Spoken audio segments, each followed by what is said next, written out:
بسم اللہ الرحمن الرحیم۔ السلام علیکم ورحمۃ اللہ۔ ناظرین گرامی، جمعرات والے دن ہمارے دین اسلام میں ہم بستری کا کیوں حکم دیا گیا ہے؟ ہمارے نبی کریم صلی اللہ علیہ وآلہ وسلم نے فرمایا، کیونکہ جمعرات والے دن ہم بستری اس لیے ضروری ہے۔ آپ کا مبارک بیان جاننے اور سننے کے لیے اس ویڈیو کو آخر تک لازمی دیکھیے گا۔ شکریہ۔ حضرت جابر بن عبداللہ رضی اللہ تعالی عنہ سے روایت ہے، آپ نے فرمایا، یہودی کہا کرتے تھے کہ جو کوئی بھی مرد عورت کی پچھلی شرمگاہ کی طرف سے ہو کر عورت سے اگلی شرمگاہ کی جگہ میں مباشرت کرتا ہے، یعنی جمع کرتا ہے، اس عورت کا بیٹا بھینگا پیدا ہوتا ہے۔ تو ہم بستری جمعہ والے دن ہم بستری نہ کرنے کی اسلام میں کوئی قید نہیں۔ البتہ جمعہ والے دن ہم بستری کیوں نہیں کرنی چاہیے؟ ہم بستری جمعرات کو ہی کیوں ضروری ہے؟ جمعہ کا بھی ایک خاص دن ہے۔ ہم بستری جمعہ کی رات کرنے کے فائدے اس بیان میں آپ کے سامنے پیش کریں گے۔ حضرت علی کرم اللہ وجہہ نے فرمایا، ہر دن ایک سا ہوتا ہے، مگر جمعۃ المبارک کا جو دن ہے وہ جمعرات سے بھی زیادہ افضل اور بابرکت ہے۔ حضرت سیدہ عائشہ صدیقہ رضی اللہ تعالی عنہا نے عرض کیا، یا رسول اللہ صلی اللہ علیہ وآلہ وسلم، عورتوں کو تو بہت سا ثواب مل گیا ہے، مردوں کے بارے میں بھی ارشاد فرمائیے۔ یہ سن کر ہمارے نبی پاک صلی اللہ علیہ وآلہ وسلم مسکرائے اور فرمایا، مرد عورت کا ہاتھ پکڑ کر مانوس کرتا ہے تو اس کے لیے ایک نیکی لکھی جاتی ہے۔ جو مرد پیار سے اپنی بیوی کے گلے میں ہاتھ ڈالتا ہے تو اس کے ہاتھ لگانے میں 10 نیکیاں لکھی جاتی ہیں۔ جب وہ اپنی بیوی سے مباشرت کرتا ہے یعنی جمع کرتا ہے تو دنیا معافیہ سے افضل ہوتا ہے۔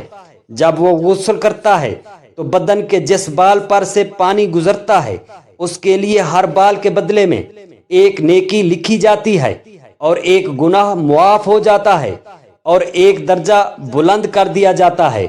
اور غسل کرنے کے عوض میں جو چیز دی جاتی ہے وہ دنیا معافی سے بہتر ہے۔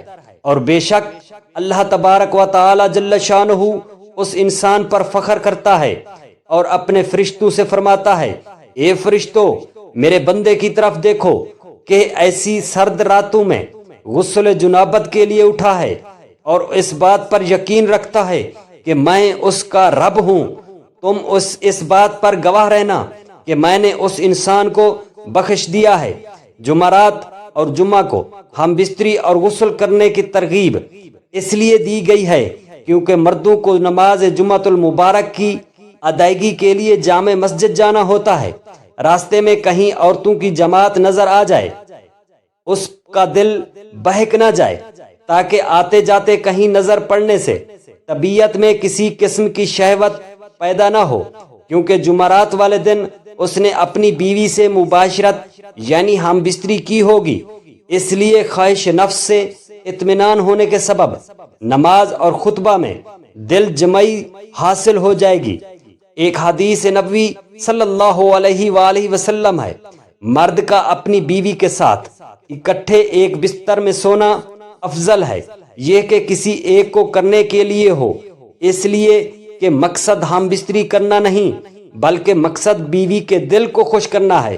بیوی کے دل کو خوش کرنے کے لیے حیض ایام کے دنوں میں بھی اپنی بیوی کے قریب ہو جانا گویا انبیاء علیہ السلام کی سنت مبارکہ ہے۔ بیوی سے ہم بستری یعنی جمع کے لیے دن کی نسبت رات کا وقت زیادہ اچھا اور بہتر ہے، اور اسلامی مہینوں کے پہلے 15ویں اور آخری راتوں کے علاوہ بقیہ راتوں میں ہم بستری کرنا چاہیے، کیونکہ روایت سے معلوم ہوتا ہے کہ ان 3 راتوں میں شیاطین زمین پر زیادہ پھیلتے ہیں، اور ہفتہ کے اعتبار سے جمعہ کی شب بعض فقہا نے جمع یعنی ہم بستری کو مستحب لکھا ہے، اور شب میں بھی شروع حصہ کی نسبت شب کا آخری حصہ زیادہ مناسب ہے کہ رات کے حصوں میں سو لیا جائے تاکہ دن بھر کی تھکن سے راحت ملے اور مکمل سکون ہو۔ اور ایک فائدہ یہ بھی ہے کہ رات کا تھوڑا سا حصہ ہی جنابت یعنی ناپاکی میں گزرے گا، البتہ رات کا اتنا آخری حصہ بھی نہ ہو کہ پھر دوبارہ آرام کا وقت نہ رہے، کچھ دیر اس کے بعد بھی آرام کر لینا چاہیے۔ جب خاوند کو اپنی بیوی کے پاس آنے کی حاجت ہو تو اس کا طریقہ یہ ہے کہ بیوی کے ساتھ کمرے میں اس وقت اور کوئی نہ ہو، حتیٰ کہ نو مولود بچہ بھی نہ ہو۔ وہاں اگر بچہ سویا ہوا ہو تو کوئی مضحکہ نہیں۔ شریعت محمدیہ نے میاں بیوی کو اختیار دیا ہے کہ وہ دن میں یا رات میں کسی بھی حصے میں مباشرت یعنی ہم بستری کو انجام دے سکتے ہیں۔ شرعی تقاضا یہی ہے کہ جس قسم کی محبت کی توقع مرد اپنی بیوی سے کرتا ہے، اسی طرح کی توقع بیوی بھی اپنے شوہر سے بھی توقع کرتی ہے۔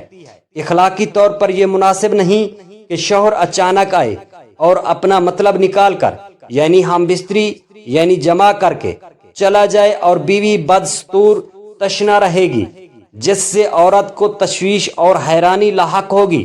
لیکن اگر اس ازدواجی ملاپ کو بخوبی سر انجام دیا جائے تو بیوی کے لیے بھی یہ مرحلہ مسرور اور آسان ہوگا۔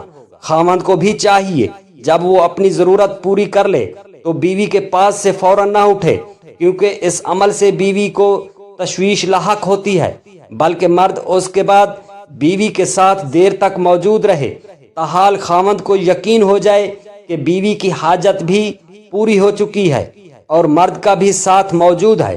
حضرت سیدنا ابو ہریرہ رضی اللہ تعالی عنہ سے روایت ہے کہ ہمارے نبی کریم صلی اللہ علیہ وآلہ وسلم نے فرمایا، جس مرد نے حیض والی عورت سے مباشرت یا صحبت کی یا عورت کی دبر میں یعنی پچھلی شرمگاہ مباشرت یا صحبت کی یا کسی کہن کے پاس گیا اور کہن اس سے غیبی معاملات کے بارے میں کچھ پوچھا اور اس کی کہی ہوئی بات کو سچ مان لیا تو اس نے محمد صلی اللہ علیہ وسلم کی یوم پر نازل کی جانے والی چیز کے ساتھ کفر کیا۔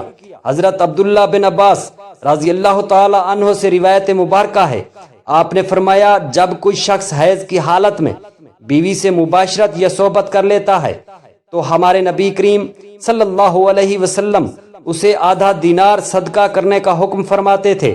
اللہ تبارک و تعالی آپ صلی اللہ علیہ وسلم کے بیان مبارک اور احادیث مبارک پر چلنے کی توفیق عطا فرمائے۔ اللہ رب العزت ہم تمام مسلمانوں کا حامی و ناصر ہو، آمین۔